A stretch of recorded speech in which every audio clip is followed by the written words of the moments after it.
ಶಿವಕುಮಾರ್ ಮುಖ್ಯಮಂತ್ರಿಯಾಗಿ D K ಸರ್ಕಾರ ಅಂತ ಹೇಳಿದರು. ಡಿ ಕೆ ಸರ್ಕಾರದಲ್ಲಿ ಇವತ್ತು ರಾಮಲಿಂಗಾರೆಡ್ಡಿ ಅವರು ರಾಜೀನಾಮೆ ಕೊಟ್ಟಿದ್ದಾರೆ.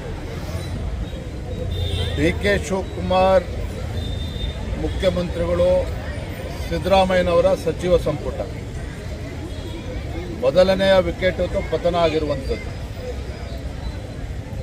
ರಾಮಲಿಂಗಾರೆಡ್ಡಿ ಅವರು ಹಿರಿಯರಿದ್ದಾರೆ, ಅವ್ರ ಬಗ್ಗೆ ಹೆಚ್ಚು ಮಾತನಾಡೋದಕ್ಕೆ ಹೋಗೋದಿಲ್ಲ. ಆದರೆ ವಾಸ್ತವಿಕ ಸತ್ಯ ಏನು ಅಂತೇಳಿದ್ರೆ, ಈ ಕಾಂಗ್ರೆಸ್ನವರಿಗೆ ರಾಜ್ಯದ ಅಭಿವೃದ್ಧಿಯ ಬಗ್ಗೆ ಚಿಂತನೆ ಇಲ್ಲ. ನಾಡಿನ ರೈತರ ಸಮಸ್ಯೆಯನ್ನು ಪರಿಹಾರ ಮಾಡಬೇಕು, ಅದ್ರ ಬಗ್ಗೆ ಕಿಂಚಿತ್ತೂ ಕೂಡ ಕಾಳಜಿ ಇಲ್ಲ. ಕಳೆದ 3 ವರ್ಷ ಹಗ್ಗ ಜಗ್ಗಾಟದಲ್ಲೇ 3 ವರ್ಷ ಕಳೆದಿದ್ದಾರೆ.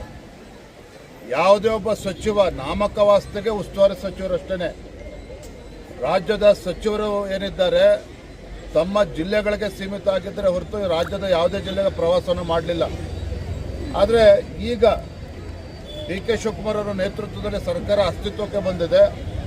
ಇರೋದು ಕೇವಲ 2 ವರ್ಷ ಮಾತ್ರ.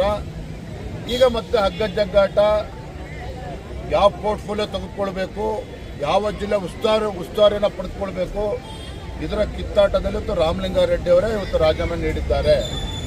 ನಾನು ಇಷ್ಟೇ ಹೇಳುವಂಥದ್ದು, ಡಿ ಕೆ ಶಿವಕುಮಾರ್ ನೇತೃತ್ವದ ಈ ಸರ್ಕಾರ ಏನಿದೆ ರಾಜ್ಯದಲ್ಲಿ, ಇದರಿಂದ ಅಭಿವೃದ್ಧಿ ನೋಡೋದಕ್ಕೆ ಸಾಧ್ಯ ಇಲ್ಲ. ಜನರ ಭರವಸೆಗಳಿಗೆ ನೀರೆರಿಯುವಂಥ ಕೆಲಸವನ್ನು ಅವರು ಮಾಡೋರಿದ್ದಾರೆ.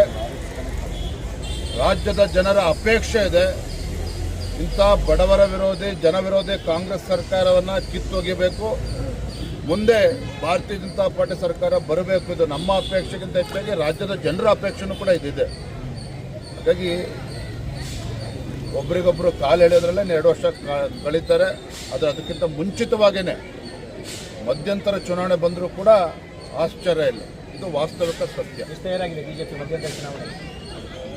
ಬಿಜೆಪಿ ಎಷ್ಟು ತಯಾರಾಗಿದೆ ಅನ್ನೋದಕ್ಕಿಂತ ಹೆಚ್ಚಾಗಿ ರಾಜ್ಯದ ಮತದಾರರು ಬದಲಾವಣೆಯನ್ನು ಬಯಸ್ತಾ ಇದ್ದಾರೆ. ಭಾರತೀಯ ಜನತಾ ಪಾರ್ಟಿ ಕಳೆದ ವಿಧಾನಸಭಾ ಚುನಾವಣೆಯಲ್ಲಿ ನಮಗೆ ಹಿನ್ನಡೆ ಆಗಿರ್ಬೋದು, ಅದಕ್ಕೆ ಕಾರಣಗಳು ನೂರಾರು ಇದ್ದಾವೆ.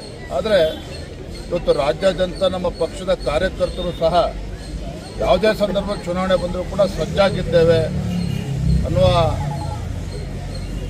ವಿಚಾರದಲ್ಲಿ ಯಾವುದೇ ಗೊಂದಲ ಇಲ್ಲ.